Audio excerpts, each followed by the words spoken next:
Hello friends, तो आज हम देखेंगे कॉस्ट अकाउंटिंग। कॉस्ट अकाउंटिंग को हम कैसे पढ़ सकते हैं।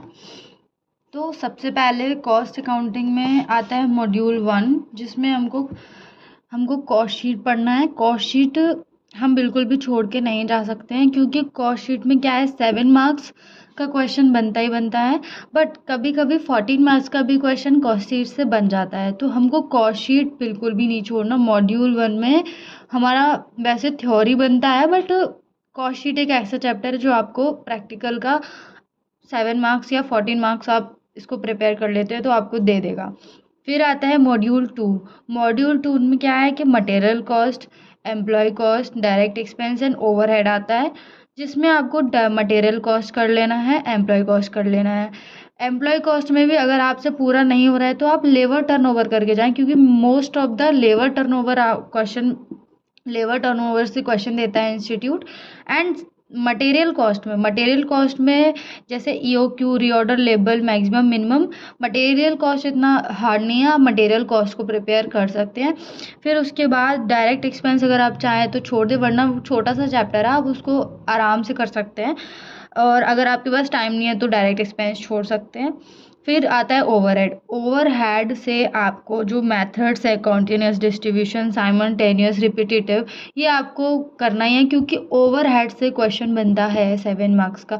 तो आप ओवरहेड का क्वेश्चन बिल्कुल भी छोड़ के नहीं जाए, ओवरहेड करना है आपको, ठीक है। और आई बात कॉस्ट अकाउंटिंग स्टैंडर्ड की। कॉस्ट अकाउंटिंग स्टैंडर्ड अगर आपको याद नहीं होता है, आप भूल जाते हो कि कौन सा कॉस्ट अकाउंटिंग स्टैंडर्ड 1 किसका है, मतलब किसको कहते हैं, तो आप ना यूट्यूब पे डाल सकते हैं trick to learn cost accounting standards. तो वहाँ पे आपको वीडियोस मिल जाएंगी, आप वहाँ पे देख सकते हैं। तो वो आपको एक एज ए स्टोरी आपको बता के आपको याद करवा सकते हैं, आपको बहुत आसानी से याद हो जाएगा। तो कॉस्ट अकाउंटिंग स्टैंडर्ड से आपका लास्ट जो क्वेश्चन होता है ना, क्वेश्चन नंबर 8, तो आपका पेपर में क्वेश्चन नंबर 8 आपका प्रिपेयर हो जाएगा। तो आप ये इसको भी प्रिपेयर कर सकते हैं, इसमें ज़्यादा टाइम नहीं लगेगा, आप इसको कर लें, क्योंकि एमसीक्यू भी बनता है कॉस्ट अकाउंटिंग स्टैंडर्ड से, तो आपको वहाँ पे भी हेल्प हो जाएगी। फिर आती है दूसरी बारी मॉड्यूल नंबर 4। मॉड्यूल नंबर 4 में क्या है, आप रिकन्सिलेशन से एक क्वेश्चन आ जाता है कभी कभी, या तो इंटीग्रेटेड की जो जर्नल एंट्रीज होती है वो आ जाती है, तो आप रिकन्सिलेशन और इंटीग्रेटेड की जो जर्नल एंट्रीज है वो दोनों देख सकते हैं। फिर सेक्शन बी में मेथड ऑफ कॉस्टिंग में क्या है, मॉड्यूल 5 में देखो मैं अपना बताती हूँ। मैंने ना जॉब कॉस्टिंग और बैच कॉस्टिंग छोड़ दिया था।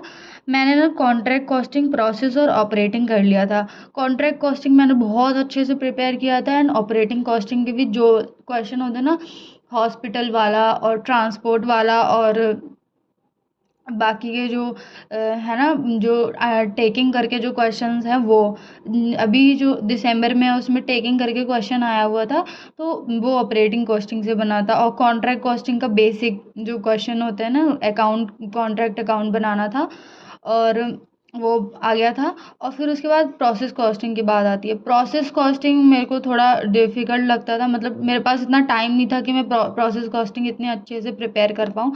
तो मैंने प्रोसेस अकाउंट जो होते हैं ना सिंपल, वो मैंने, बट मैं छोड़ के नहीं गई थी, बट मैंने प्रोसेस कॉस्टिंग के ना जो बेसिक अकाउंट्स होते हैं वो मैंने प्रिपेयर कर लिए थे। फिर आई बात कॉस्ट अकाउंटिंग टेक्निक्स की।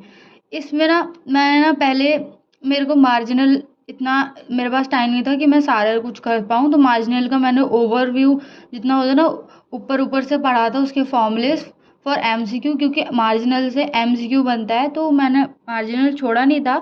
बट अगर आपके पास टाइम नहीं है तो आप मार्जिनल को, मैं ये नहीं कह रही आप छोड़ दें, बट अगर आपके पास टाइम नहीं है तो आप मार्जिनल को उतना फॉर्मूलेज जो होते हैं ना वो आप प्रिपेयर कर सकते हैं कि आप एमसीक्यू आसानी से कर लें।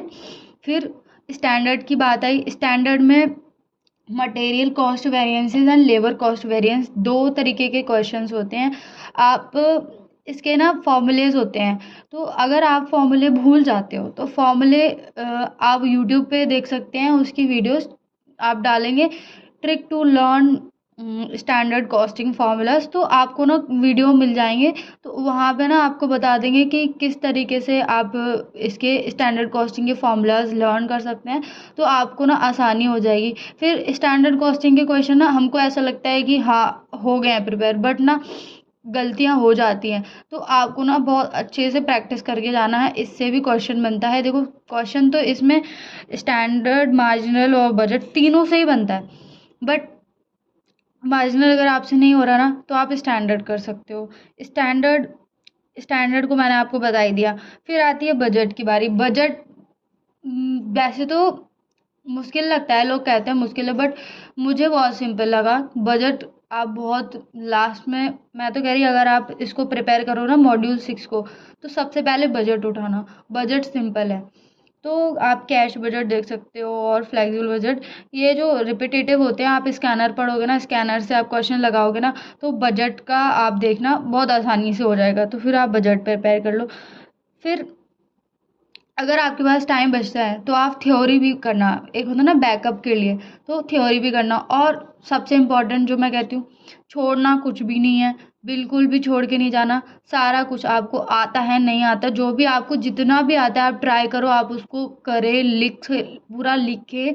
थोड़ा भी आता ना तो थोड़ा लिखें। फिर आपको क्या करना है, वर्किंग नोट बहुत अच्छे से प्रिपेयर करना। आपने ये नहीं है कॉन्ट्रैक्ट अकाउंट जैसे होता है ना, कॉन्ट्रैक्ट अकाउंट बनाया तो फिर आप क्या करते हैं, जैसे वहीं पे जहाँ पे अकाउंट बना रहे हैं वहीं पे साइड में आप ऐसे कुछ डेप्रिसिएशन सॉल्व किया तो आपने वहीं बता दिया, वहीं लिख दिया। नहीं, ऐसे नहीं करना। आपको प्रॉपर वहाँ पे नीचे वर्किंग नोट लिखना है। जैसे डेप्रिसिएशन आपने किया तो डेप्रिसिएशन लिख के पूरा ऐसे वर्किंग नोट दिखाना है, क्योंकि उसका मार्क्स मिलता है, तो आपको अलग से वर्किंग नोट बताना है, ठीक है। और एमसीक्यू बहुत अच्छे से प्रिपेयर करके जाना है, क्योंकि एमसीक्यू के अगर आप 25+ आपके अगर एमसीक्यू में आ गए तो आपने तो वहीं बहुत अच्छे मार्क्स अगर कर लिए। तो आप अगर इसमें स्ट्रांग भी नहीं हो, डिस्क्रिप्टिव में अगर आप स्ट्रांग नहीं हो, आप उतना ही, मैं आपने पूरा प्रिपेयर नहीं किया, आपने उतना ही किया, तो आपके 60+ कहीं नहीं जा रहा है, आपका आराम से 60 मार्क्स आ ही जाएगा, 60-65 के बीच में आ जाएगा। अब इतना कर लोगे ना, आपके मार्क्स कहीं नहीं जाएंगे।